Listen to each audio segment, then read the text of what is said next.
Belle bonjour la famille, et là je me dirige tout de suite vers les Tis Fumés de Clément, une production locale et artisanale de poissons, de viande fumée et épicée. À l'origine de ce concept, il y a Clément, un ancien ingénieur dans les métiers de la pêche qui, au fil de ses expéditions en mer, avec les marins pêcheurs, s'est forgé une solide expérience et connaissance dans le secteur. Ayant observé que nos eaux regorgeaient de poissons de qualité mais peu valorisés à l'époque, une idée a germé, puis s'est développée et une fois son projet ficelé, il a monté sa société qui depuis 4 ans porte le nom des Tis Fumés de Clément. Dans son désir d'agrémenter une cuisine déjà riche en saveurs, il a souhaité dans cette lignée y apporter une valeur ajoutée. C'est à force de mélange, d'association d'aromates et d'épices, d'essais sur le mode de cuisson et de conservation le plus adapté afin de conserver la fraîcheur et le fondant de ses produits, comme les poissons blancs, qu'il a élaboré divers procédés qui aujourd'hui font son succès. Artisan jusqu'au bout des ongles, il exerce sa profession avec liberté et passion, et dans l'assiette, ça se ressent. Tu travailles avec les pêcheurs martiniquais. On a parlé aussi du marlin, du thon. Est-ce qu'il y a d'autres poissons qui rentrent dans les élaborations de recettes? Une grosse partie de ma production, c'est du marlin et du thon. C'est des poissons qui sont gros, donc en volume, je peux acheter facilement 100, 150, 200 kilos d'un coup. Après, je vais travailler des plus petites espèces, donc je vais travailler le loup caraïbe, le pombrine, donc qui est une espèce d'aquaculture locale. Je vais travailler du thazard blanc, de la dorade. Et là, maintenant, je vais aller sur des conserves, donc essayer de valoriser le thazard rêlé, le poisson lion. Donc d'autres espèces aussi. Combien de recettes à ce jour as-tu élaboré? Je sais pas, une bonne quinzaine. Une bonne quinzaine et ça continue. Il y a eu des ratés ou pas? Bien sûr, il y a plein de ratés. Et c'est dû à quoi? C'est dû au poisson ou alors à l'association qui a été faite avec... Le poisson, dès qu'on a un poisson de qualité, on peut que réussir la recette, on va dire. Donc la base, c'est un poisson de qualité. Après, ça va être le salage et le fumage. Il ne faut pas saler trop, sinon c'est pas agréable en bouche. Si on sale pas assez, on va pas pouvoir le faire durer dans le temps. Le fumage, il faut trouver le juste milieu.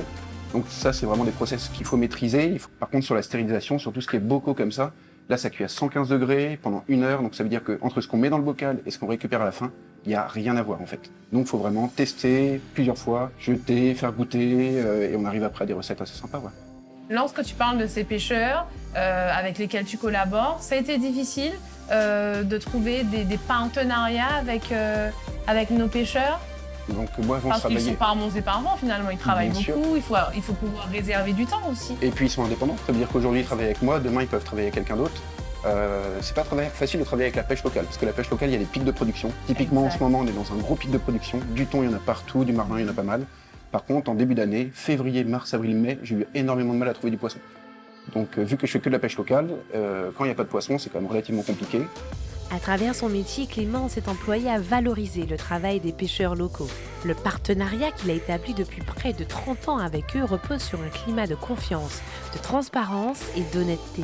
Artisan de cœur, il s'investit pleinement afin de proposer le meilleur à ses clients. Il va tout réaliser lui-même en respectant rigoureusement les précautions d'hygiène relatives à sa profession.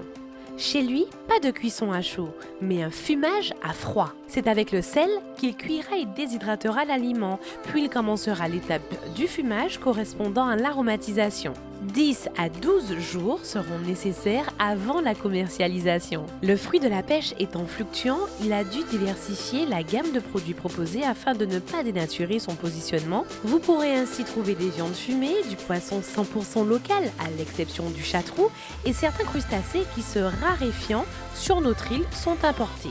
On passe maintenant à l'étape dégustation et je suis sûre que je vais me régaler. Alors Clément, qu'est-ce que tu nous as préparé? Alors, là je t'ai préparé vraiment toute la gamme fraîche de poissons fumés. Donc là tu as du marlin pêché au Robert, donc fumé ici au Gros Morne. Donc on voyage, hein? Ouais, c'est ça, donc marlin du Robert, thon jaune de Grand Rivière, thazard rêlé de Trinité. Et après il y a donc ma gamme de conserves, donc marlin, thon en effiloché, tomates séchées Colombo. Et j'ai le petit chatrou à te faire goûter, celui que je suis en train d'emballer. Donc voilà, chatrou confit à l'huile d'olive, tomates séchées, pas mal d'épices et il n'y a plus qu'à manger. On va goûter, oui justement, je suis d'accord.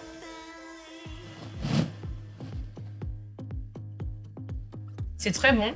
La question que je me pose, c'est comment tu arrives à obtenir ce moelleux au niveau du chatrou. Tu le bats, c'est ça? Je peux pas te dire. C'est par des jeux de cuisson et de... Ouais, faut réussir à casser, ouais. Je le bats pas. parce que ça casse la chair et ça l'écrase. Donc je le bats pas, mais j'ai d'autres techniques. Alors du coup, je vais aller très très loin. Je vais au niveau de Grand-Rivière, c'est ça? C'est ça. Alors ça, c'est Trinité, Tazar rélé. Le tasar et les... Rélé, C'est quoi ça? rélé, Rélé. Tazar bois, celui qui est pêché avec les dorades. Ok. Donc on a le Tazar blanc et le Tazar rélé. C'est 2 Tazars différents, un petit peu plus sec que le Tazar blanc, mais voilà, vraiment C'est très bon. fondant. Toutes ces bonnes choses à manger ont été préalablement exposées à une fumée à froid au bois de hêtre pendant 8 à 10 heures. Et là, je vais goûter juste ici. Donc là, je suis à... Rillettes. Là, Donc, c'est la rillettes de marlin fumé au piment végétarien. Donc c'est un petit peu le thon mayonnaise, mais revisité avec du local et un petit arôme fumé. C'est validé à 100%. Ce que j'adore, c'est que tu arrives à t'approprier nos épices, notre cuisine et l'associer à tes délires et tes plaisirs culinaires pour nous offrir des plateaux comme ceux-ci qui sont juste excellents et gustativement vraiment très très bons. Merci beaucoup Merci en tout cas beaucoup. Clément. Merci. Je peux vous assurer que je me suis délectée de chaque plat que j'ai goûté et ce fut un moment de plaisir gustatif sans pareil. Ce savant mélange de goût, de fraîcheur, d'arômes, d'odeur et ce fondant en bouche, ouais, un délice. Je remercie Clément que je dois malheureusement quitter, mais dès demain, c'est avec la jolie Sarah que je serai. Elle nous présentera Fit and Dance, une association sportive pour bouger. Bisous!